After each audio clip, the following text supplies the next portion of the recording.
함께 읽은 본문은 이제 에스더서가 되겠습니다. 1장에서 3장까지 내용이 되겠는데요. 에스더서는 이제 구약의 우리의 책에는 이렇게 기록되어 우리에게 볼 수 있게 되어 있지만 상당히 역사 속에서는 논쟁이 많았습니다. 다시 말해서 에스더가 성경 안에 들어올 만한 책인가라는 그런 어떤 의논들이 있었다는 것입니다. 이유는 에스더서를 여러분 이제 쭉 보시게 되겠지만 그냥 하나의 드라마 같습니다. 다시 말해서 여호와 이름이 하나도 안 나오고 또 신이라는 이름 자체도 찾기가 쉽지 않습니다. 그러니 하나님의 이름이 명시되지 않고 또 이야기 자체가 너무 또 이방 나라에서 또 이스라엘 볼 때는 금하고 있는 이방 나라의 왕과의 결혼이라는 측면에서는 조금 부정적인 면이 없지 않아 있는 것이죠. 그러나 가만히 보게 되면 이 하나님의 이름이 명시되지 않은 것조차 오늘 성경에는 어느 정도 의도성이 있다는 것을 이제 보게 됩니다. 다시 말해 명시되지 않은 하나님의 이름은 숨겨진 하나님의 손길입니다.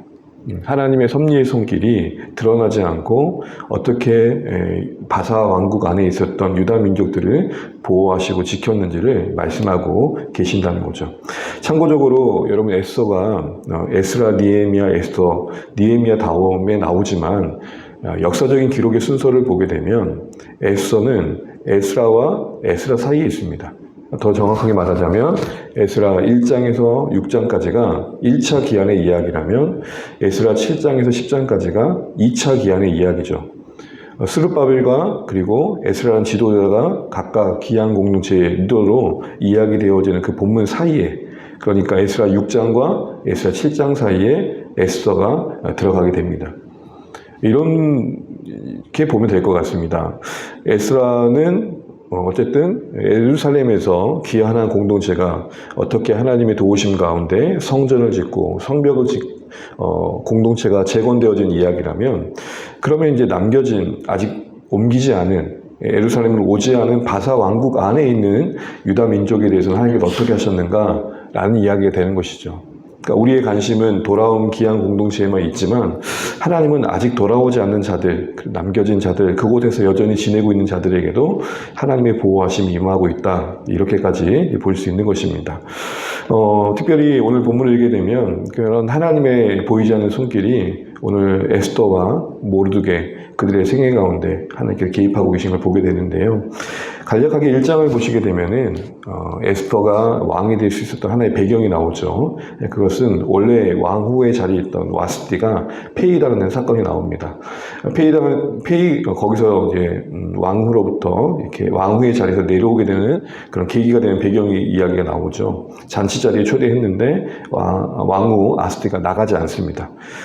그래서 그걸 기회로 왕후가 폐위가 되고 2장에 보게 되면 에스더가 왕으로 등극하게 되는 계기가 마련됩니다.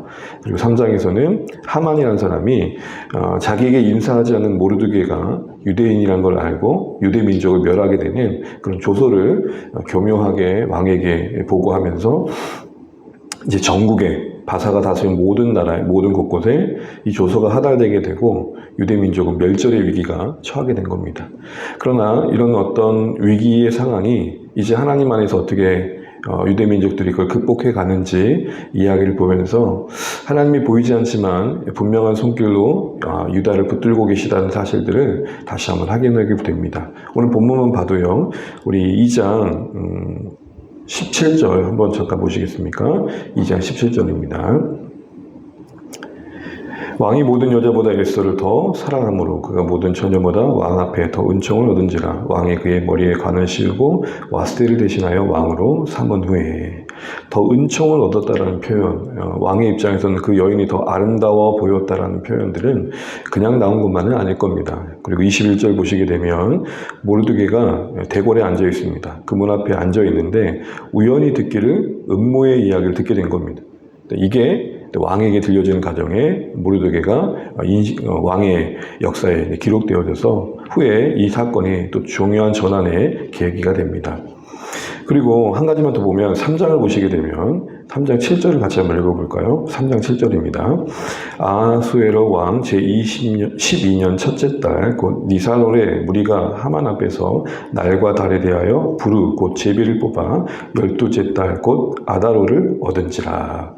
여러분 그냥 지나칠 수 있는데요. 지금 하만이라는 사람이 어떻게 보면 언제 이 민족을 멸할까라고 뽑기를 한 거예요. 자기 나름대로는 뭔가 신에게 의탁하는 그런 거겠죠. 주술적인 거겠죠. 그런데 언제 뽑혔습니까? 뽑은 달은 1월인데 그 일을 시행하기로 한 달은 12월이에요. 한참 뒤에 그 일을 실행하도록 뽑힌 거예요. 최대한 유다 민족에서는 그 위기로부터 자신들을 보호할 어떤 계획을 세우고 활동을 할 수 있는 시간이 벌어진 거죠. 그러니까 이렇게 곳곳에 하나님께서 숨어있는 손길로 유다 민족들이 그 위기를 지날 수 있도록 하시는 이야기들이 담겨 있습니다. 특별히 이제 보시면 알겠지만 에스더서에는 잔치가 상당히 많이 나옵니다. 한 10번의 잔치가 나와요. 그런데 여러분 에스더가 이 위기 앞에 여러분 에스더 하면 떠오르는 유명한 말이 있잖아요. 내가 이제 죽으면 죽으리라. 금식을 하잖아요. 그 금식이 뒤에 가보면 이 모든 위기가 극복되고 새로운 잔치가 됩니다. 슬픔을 기쁨으로 바꾸시는 하나님. 이제 그런 하나님의 이야기가 이 에스더서에 녹아져 있습니다. 여러분 아시는 것처럼 에스더란 말의 이름의 뜻은 별입니다. 별. 별처럼 빛나는 민족으로 다시 일으키시는 하나님의 손길을 우리가 보게 되실 겁니다. 오늘 우리는 다시 한번 이 이야기들 속에 감춰진, 숨겨진, 단 한 번도 명시되진 않지만 분명한 손길로 섭리하고 계시는 이 하나님의 손길을 상징하는 에스더 속에서 우리 인생을 해오고 다시 돌아보게 됩니다. 사실은 오늘도 우리는 에스더 속에 있지 않습니까? 오늘 하루도 우리는 일부러 성경을 펼치지 않고서는 내 눈에 하나님이라는 한자도 보기 심지가 않으실 겁니다. 그냥 바쁘게 살면 하나님을 생각하지 않고 지나는 하루가 되실 겁니다. 그런데 하나님은 보이지 않는 존재이시지만 더 분명하고 선명한 손길로 우리 한 사람과 우리 교회와 우리 인생을 주관해 가시는 분이라는 겁니다. 섭리라고 할 때는 단순히 다스린다는 개념이 아닙니다. 섭리는 거룩한 목적을 향해 끌고 가신다는 겁니다. 그 거룩한 목적이 완성되는 영원한 하나님 나라가 임하는 주의 재림의 날을 향해 모든 역사를 끌고 가고 계시고 그 역사의 큰 흐름에 우리는 한 인생으로 존재하며 이 시대 속에 사는 겁니다. 여러 모양으로 우리는 존재하죠. 그런 가정 속에 우리는 이 하나님의 손길이 분명히 보이지 않으면 흔들리기가 쉬울 것입니다. 이것을 신뢰하지 않으면 하나님의 방식으로 산다는 게 별 의미 없어 보일 것입니다. 그러나 우리는 이 분명한 하나님의 손길을 다시 한번 에스더 속에서 확인하면서 놀라운 반전을 일으키셔서 금식을 잔치로 만드시는 이 하나님을 우리가 우리의 삶에서 기대하며 경험해 가면 좋겠다 싶은 생각들을 해보게 됩니다.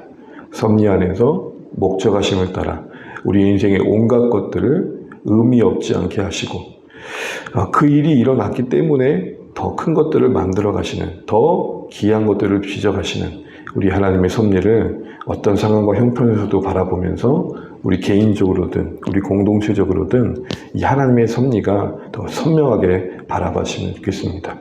잊지 마십시오. 에스더서에는 한 번도 하나님의 이름이 등장하지 않습니다. 그러나 어느 성경보다도 더 선명하게